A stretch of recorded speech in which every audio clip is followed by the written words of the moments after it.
I don't think that they really take the time to walk through and figure out what am I spending on relocation? How am I spending on relocation? There's so many alternatives to everything you do. And the other thing is relocation isn't necessarily about the amount of money you spend on the employee. It's really about the amount of care you provide to that employee, right?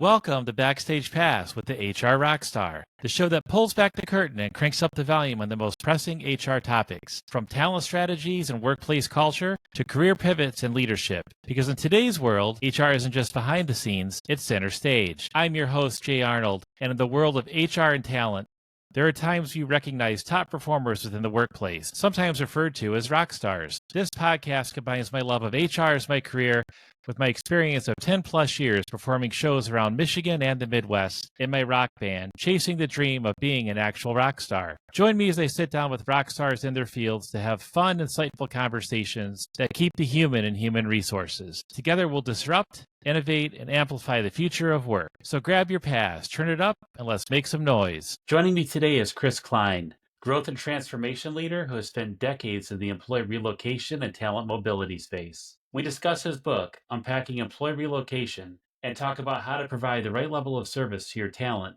using technology and how to manage your program. Hi, Chris, and welcome to the show. For those new to your work, can you start by giving listeners a quick snapshot of your career and how did your journey into the relocation mobility even begin? Been in this space now for over 4 decades. Started off, I was actually an engineer with a company called Northern Telecom, who's not around any longer. But part of my job was to go and do installs, and part of that was relocation. So I've actually relocated 14 times in my career from a lot of different locations throughout the United States, a couple assignments, and really got started on site working with different projects. Started in the moving business, got recruited to go join an organization to help them get equipment all over the world. While I was at that moving company, I veered off into employer relocation and started working with large multinationals and realized that the best way to serve those customers was from a full service standpoint. So about 6 years into my moving career, I actually helped start a relocation management. Wow. And what has kept you engaged and passionate about this space for this many years, 35 plus years? I just love the challenge of the space. I think that there's different types of people that are involved in sales, and I've always been involved in the sales side of it. And those are those that are, they're just in the hunt. They love the challenge of closing deals. Then additionally, those that really like to serve those customers. And I think that being in the relocation space has given me an unbelievable opportunity to serve people in really what essentially is one of the most challenging times. With your experience in this industry, when did you start to realize that the relocation industry really needed a shakeup? Probably from the beginning, to be honest with you. I mean, I got into the relocation space, specifically relocation outsourcing, in 93. And it was really confusing. It seemed like the industry was controlled by a few players. It seemed like it was confused. It was controlled by a few specific segments. At that time, it was real estate. And really, it was about executive relocation and how real estate impacted that from a tax perspective. But the industry has morphed, and not necessarily in a good way, towards outsourcing, right? Companies want to hit the easy button. They want to be able to say, look, I just want to outsource this and let me take care of that. And again, there's some awesome relocation management companies that are out there. They're extremely transparent. They've got good business models. But as an industry as a whole, it's very, very difficult for HR professionals, global mobility professionals to really understand the complexities and the relationships within this industry. I remember when I was at a previous company and someone had joined my team and they were somewhat just fresh out of college by about a year. They'd done some other work at a different company and they joined the team I was on. And after about a year, she started looking internally for something else. I, of course, encouraged that, hey, you should look at other areas within HR within the company. She said, in college, you learn kind of like the big 4 areas of HR, right? There's recruiting and talent, HR business partner, HR manager type things, comp and benefits, and training and development. She goes, I had no idea there's this whole relocation, immigration, mobility, taxation implications. And she's like, I had no idea this even existed. And I said, yeah, of course, in larger multinational companies, you're going to have this versus a much smaller, 100-person company. Even a smaller company, if they have operations overseas, if someone's coming on assignment or, for a 6-month, stretch or something, do you put them in a hotel for 6 months? I mean, do you put them in a, short-term living? There's all those questions that come up. What prompted you to write Unpacking Employee Relocation? And Who's it really for? I guess that, the person going to different conferences, dealing with customers directly, the trend that I've seen over the last 10 years, and it's really starting to accelerate, is this battle against lump sum managed relocation. But the underlying, I guess, reason for the conversation is just the cost. With the tax law changes of 17, everything is just doubled because of the cost of tax gross ups now. But then you've also got the inflationary pressures, everything in there. So the cost of relocation has gotten really, really expensive.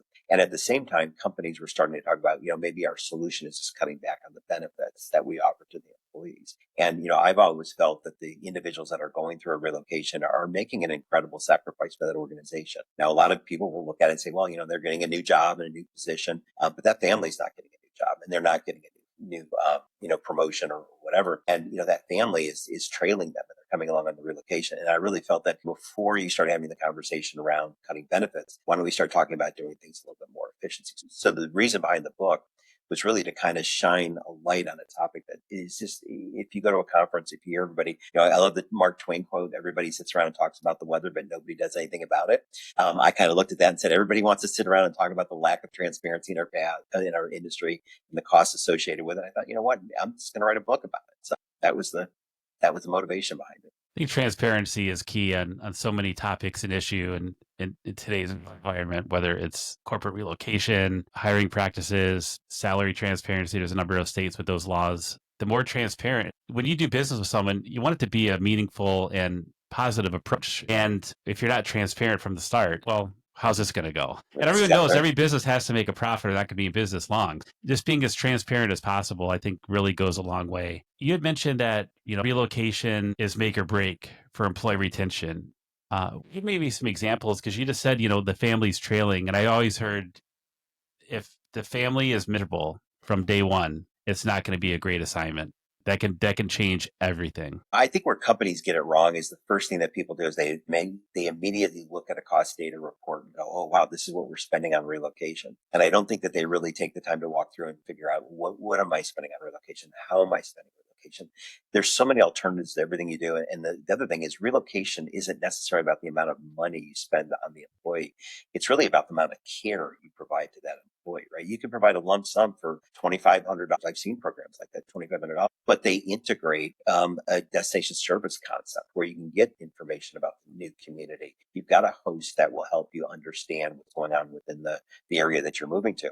And I think where companies miss the boat is first of all, understanding the sacrifice that employee and their families are making, and then providing the support to get them to a new location and how much these decisions impact that company's brand. Relocation, I mean, everybody talks about rewards and they spend a lot of focus on rewards and compensation, but they can lose all of that goodwill if they're with the wrong relocation supplier, if they've got the wrong policy, or they're worse. What I see is companies not adequately communicating what their program is at all. Yeah, having that concierge service or that host can make or break a lot of things. I've seen and there's a lot of things that people don't think about. They relocate and then like, oh yeah, I got to get a driver's license in this new country I'm in. Oh wait, there's requirements because I'm on a certain visa type, and every state handles that differently. Then there's school if you have kids, and what time of the year you're moving because you're moving in between summertime in between school seasons, and then obviously culture shock, and then going around like I got to get Social Security number from Social Security Administration, having all those things and the requirements to go with it, let alone here's the downtown area where there's food trucks on Thursday nights, and you start going, okay, I could see myself living here for a little while. It's all that stuff a lot of people just don't think about until they're in the thick of it. There's a lot of case studies in the book, and in several of those case studies, in fact, there's an entire chapter committed to destination services because it's such an important part. And it's not as if you have to spend thousands of dollars on these programs. You don't. There's some very cost-effective digital concepts that are out there that are, I think, a lifeline to these individuals going through a relocation. We talked just a few minutes ago about transparency, and you really do make a strong case for transparency in the book. What are some red flags that maybe companies should look for in a vendor, like their contracts or fee structures? If I was like running a program at a company and you and I have talked and I have a pool of vendors I'm looking at and you're advising me, I hired you as an advisor to help me through the process. What are some things that, Jay, you should watch out for A, B, or C? What are some things that would jump right out? A would be, who are they? right? Who are they as an organization? Are they a moving company? Are they a real estate company? Are they, and what I mean by that, are they owned by a real estate company, or do they own a real estate company? And, what is the makeup of that organization? Are they an international forwarder who's a relocation management company? And again, not to say that these aren't good models. They are good models, but it's important, and they can offer some cost efficiencies. But if you're going with an RMC who's a move forwarder, how are the moves being sourced? How much competition is there? How is the quality being measured? Now, those are questions you need to understand. And if you do go with that type of approach, you need to make sure you've got safeguards in place to introduce competition and make sure that you're not sacrificing service or paying too much. B, financial stability. A lot of companies are not spending the time to truly understand what is going on with these, and this is all the supply chain, not just the RMCs, but movers, temporary living providers, whatever may make sense. Because again, if something financially catastrophic happens with those companies, your employees are the ones that are going to get caught, not being able to get into their unit, their household goods not being delivered, whatever it may be, their expenses not being processed. So I think financial stability would be second on that list. And then third is just the overall performance of, how does the company that you're interviewing, not their sales materials, not their websites, not their videos, what makes them different? I mean, what truly makes them stand out? That's what you need to look at. And if it's the same old, you probably are looking at a red flag right there. I know some people do reference checks for companies, going through, obviously there's background checks and then there's reference checks.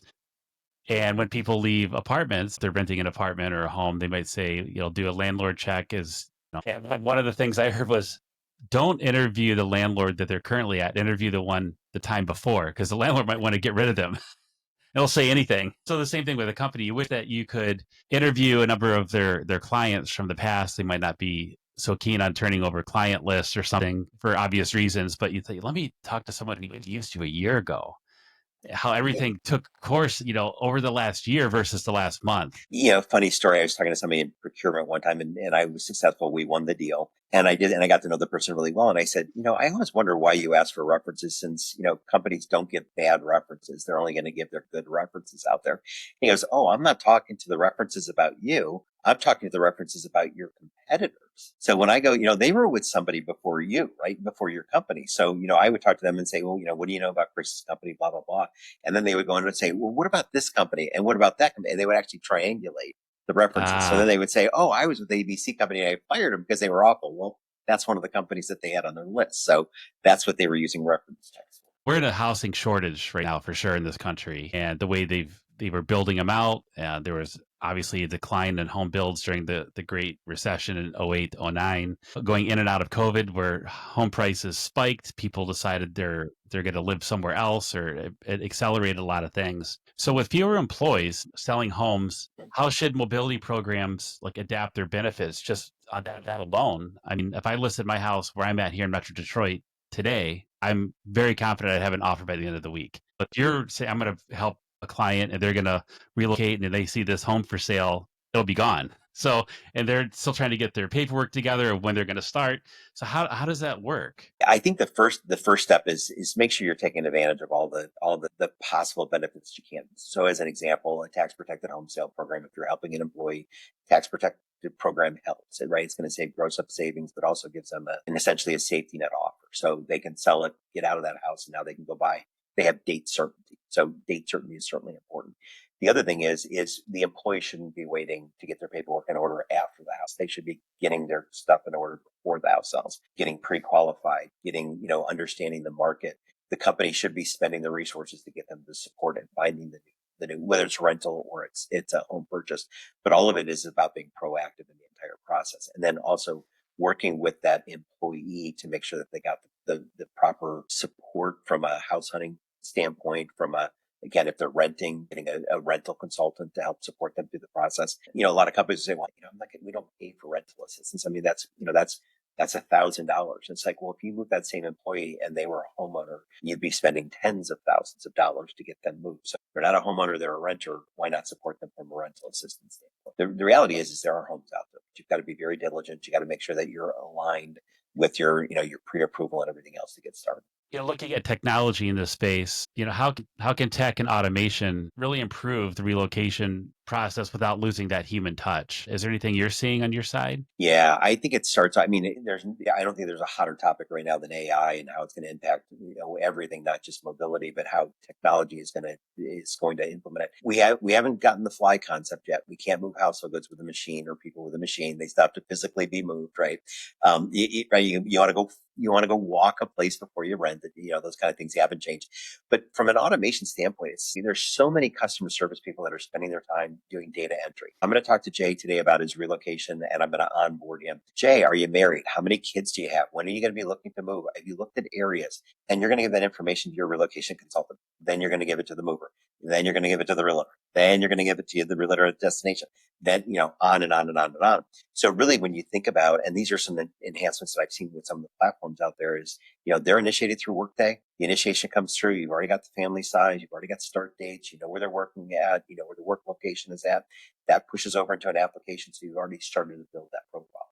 So as you're gathering information throughout, you're building on that profile. So when you send the move order out, when you send the temporary living order out, whatever that may be, it's already complete. So the employee is not answering the same questions of, how many kids do you have? When are you looking to move, kind of a thing. So that's one of the areas. I love some of the checklists. When I started in the moving business, you had a coordinator, and that coordinator would call you to set up an appointment for somebody to come out to your house and do a survey. You completed the survey, then they would follow up on your dates. A week in advance, they would give you a phone call and say, "Hey, Jay, just want to confirm that you're moving." Again, this was then facilitated through fax. You got a fax machine. Hey, we're scheduling for your move. Then we got email. Then it's email. Then you got a text. And then, again, that's method of technology. But I recently went through a move locally here in Tampa, and all the follow up was automated. And it was really, hey, just checking in. And the way they authored it was great. And hey, how's everything going today? Just checking in your move. We're scheduled to be out there on this date. Does that still hold? And by the way, you were scheduled for these services. Can we help you with these things? It was absolutely very slick. I didn't have to think about it. Coordinator did not have to call me. There was a button that I could hit if I did need help to talk to somebody through live chat. That's how technology is really changing the experience. And with that, where do you see relocation heading in the next 5 or 10 years? I think when you look at relocation and where it's heading, I think they need to move away from this retail type of concept. And what I mean by that is your larger RMCs will deal with the client and say, hey, just outsource to us. We'll handle your contract and we'll take care of, trust us, we'll take care of everything. I think the RMCs in the future are, first of all, they're going to be really good shoppers, right? They're going to be, nobody can criticize Amazon or Walmart for being not good shoppers. They're great shoppers in the options that they provide for you, the consumer. I think the RMCs need to expand their offering. They need to be better shoppers. They need to become more transparent, because a trend that I'm seeing right now with corporations is because they don't trust the models that are out there. They're starting to separate. They're starting to get their own supplier relationships. They're really working with the management companies to say, this is what I want you to do. To me, the management companies need to take the lead on it. They don't need to be pushed into this. They need to be the leaders to go out to the customers and say, transparent pricing, fee-based, not referral or commission-based any longer. It's a set amount. This is what we're going to charge. This is what we're going to do. And we're going to take all of our leverage, and the benefit of that leverage is going to be better pricing and service that you're going to get for your company and your transferees. The ones that are survived are going to be there. So one of the things I wanted to jump into is maybe some lightning round questions within the industry, a rapid fire, truths, tips, and maybe some tough love. What is a biggest relocation myth you'd love to kill? Single sourcing is the solution. Number one on the list, the easy button. The easy button doesn't exist, unfortunately. And then a lump sum or managed relocation, and who wins? I got to be honest. I am not against lump sums. I'm against lump sums without service, without support. I think it's going to be a hybrid. I understand the business units having the requirement of, they can't just put a policy out there that's unlimited. You have a business unit that says, I can spend 20,000 on reload, 25,000, but the policy could blow it up to $100,000.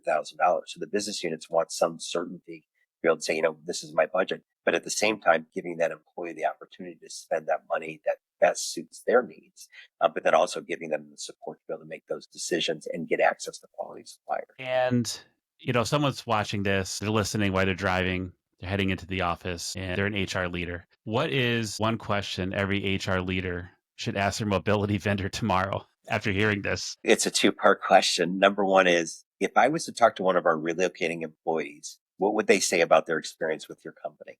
And then the second part of that is, because we're going to be calling them tomorrow. Nice. Yeah, you have to follow up. Right. You're paying a lot of money for a service to provide, for your talent, and it has to be that white glove service. And things do go wrong for sure. But how they recover obviously is very important too. Not just something, fell off a truck or Right.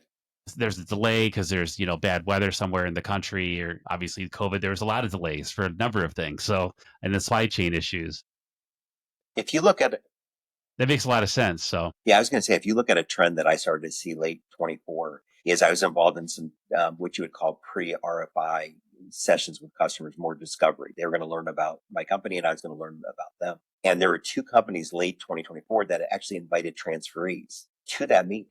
I've never had that kind of a meeting with transferees on that call. It was typically procurement, somebody from HR, maybe a mobility leader, director, whatever it may be, and some maybe recruiting would be on that meeting. But you had actual transferees, and those actual transferees were talking about their experiences, how they got catfished on an apartment, or they dealt with a rogue mover. And again, this isn't about an outsource program. This is a client that said, "Here's your money, get here the best way you can." And they were looking to solve that problem. So the amount of feedback and the intelligence that was gained by listening to those transferees helped really shape the response to the RFP much better, but it also made it easier for the corporate client to go, because you could tell on both of those, we were first up. And I don't think that they had tried to do this before. So I think that they were a little taken aback by what the employees were saying about their relocation experience. And that's where, surveys are great, but, HR, whoever owns those contracts, go actually have coffee with one of your employees who've gone through an experience. And you're right. It's not movers are going to break things. Real estate closings are going to fall through. Lockbox isn't going to work on temporary living. It's not those guys. It's about how the suppliers respond and how often that happens. But this is about the alignment and the support, right? I mean, that's really what these conversations need to be about. and then this is a two-part question back to you as well is what are the most common mistakes companies still make, both myself, if I'm, part of a company and I'm looking to use your services, and then the reload companies, what are the mistakes they're making? So a two-pronged question there. I think the biggest mistake that companies make is that they don't align their company brand with their relocation programs. I've seen a lot of times where, I mean, these are some really respected brands that I've worked with in the past. And you look at other benefits or you look at how they are as an organization, then you look at the relocation policy and their benefits, and it's totally disjointed. It doesn't even look like the same company. So that would be number one is really about the branding and understand that relocation is an extension of your employment brand, your company brand. So that'd be number one. And then number two is the RMC doesn't understand it. Again, they're trying to sell a white glove service to a company that says, I'm not, and I'll give you an example. I'm not interested in providing a white glove. One of the companies that I worked with on an outsourcing solution, they actually measured if you had to talk to the employee, physically talk to them on the phone, they would record that as a service failure. That was a KPI. If you had to talk to them on the phone, that was a service failure. And the reason that is that many of their employees don't speak English. Many of their employees are on client sites where they can't do calls, right?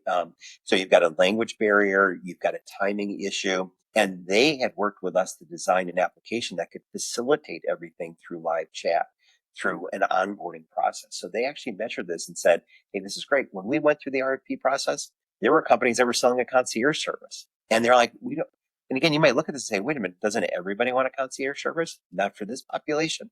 They do much better in a live chat environment and they excel. Yeah, the way things are going with people, chatting with an Amazon support person or a cable provider, internet provider, more and more people are getting more comfortable with live chats or even AI assisted bots. And I can see where that's a feature, but that KPI it still makes me scratch Yeah, my head. It doesn't make any sense because sometimes you can solve a lot of things by just picking up the phone and having a I five agree. minute conversation. you Mhm. know, versus, I mean, we've all called places for customer service and you say representative, and next thing you know, you're stuck in some phone tree and you're like, I just had a question on this one thing. And you're 15 minutes deep. You're like, but I'm trying to get, paid this or refund for that. But that just made me think of another question is you said KPIs. What are two or three KPIs that leaders should track? Also, again, myself or someone else, director of mobility with their vendors. I think number one, a lot of people at least what I see trending is a lot of the relocations that I'm involved with are new hires. They're not current employees. And you and I talked a little bit about in the past about healthcare. A lot of the healthcare relocations are all new employees. They're not current employees that are being relocated, right? And like with physicians, they have to be within so many minutes. Like if they're in urgent care, they have to be so many minutes of the hospital, right? That's just a rule. They can't work remote. They can't be an hour away because they might have to go solve a problem pretty quickly. So when you look at that, you look at how well is your program actually working to support those individuals, right? Is it, again, around alignment. Are you supporting those individuals? So that would be number one. Number two is, where are you spending your money and how are you spending it? And I'll give you an example. The company I'm with now, Orion, is a specialist in tax gross ups. Tax gross ups now is the number one expense in relation to relocation for domestic U.S. relocations. Yet nobody ever looks at it. I have conversations with people. Oh, we do gross ups. Well, how do you do gross ups? I have no idea. Well, let's take a look at it, because if you're doing it wrong, and it's a benefit that really nobody sees except for the government. So unless you like paying taxes, then let's take a look at this kind of thing. So KPI I would be around those experiences, around those employees. And if there's one thing listeners should be taking away from this episode, or your book, what should it be? The book and the tagline is about taking control of your program. And I think number one is employee relocation can be very, very complex and very challenging. But the terminology, the definitions, have a conversation with a mover and you start getting into per hundred weight and tariffs. And it's like, wait a minute, tariffs, isn't that the problem we have with China right now? No, it's actually what's called the pricing guide and those kind of things. So I think it just can be very overwhelming. And I think customers will then kind of back off of it a little bit and say, it's just overwhelming. I'm going to outsource, I'm going to do whatever. But our industry is filled with consultants, and the value of what they bring to the table, benchmarking, audits, comparisons. I mean, there's a ton of resources out there, and don't be afraid to take control of your program. Right? But what are your objectives? Where do you want to go? So where can people find the book, and what's the best way for people to connect with you? On Amazon, it's Unpacking Employee Relocation. Chris Kline. It goes live today. So ebook is $2.99 on the Amazon, and the paperback is $12.99. And again, today is the release date. Best way to reach me is on LinkedIn. Find me on LinkedIn. Let's start up a conversation. Love to hear about your relocation experience and what you're trying to accomplish.